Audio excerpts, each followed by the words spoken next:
കഷ്ടതയുടെ കുറെ നാളുകൾ എണ്ണി അവൻ ഖലീൽ മിദ്യാന്റെ കച്ചവടക്കാർക്ക് വിൽക്കുമ്പോൾ ചങ്ങല ധരിച്ചുകൊണ്ടാണ് ജോസഫ് ഈ ഈജിപ്തിൽ മിസ്രൈമിൽ വന്നെത്തിയത്.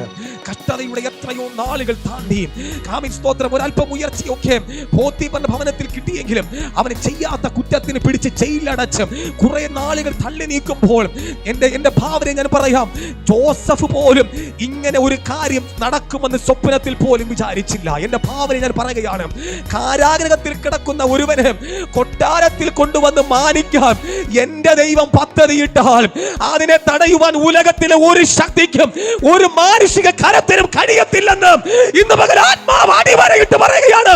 നിന്റെ കുടുംബത്തെ മാനിപ്പോൾ നിന്റെ തലമുറയ്ക്ക് ഒരു ഉയർച്ച തരാൻ എന്റെ ദൈവം പദ്ധതിയിട്ടാൽ അതിനെ തടയുവാൻ അതിനെ തടുക്കുവാൻ ഒരു കാരാഗ്രഹത്തിന്റെ ശക്തിക്കും ഒരു മാനുഷിക ശക്തികൾക്കും ഒരു ആഭിചാരത്തിന്റെ ശക്തിക്കും ഒരു മന്ത്രവാദ ശക്തിക്കും കഴിയത്തില്ല. ആ ഉയർച്ച നിന്റെ കൂടാരത്തിന്റെ മേൽ ദൈവം വെളിപ്പെടുത്തും. ഒരു ദിവസം ദൈവം അതിനു വേണ്ടി ഒരുക്കി വച്ചിട്ടുണ്ട്.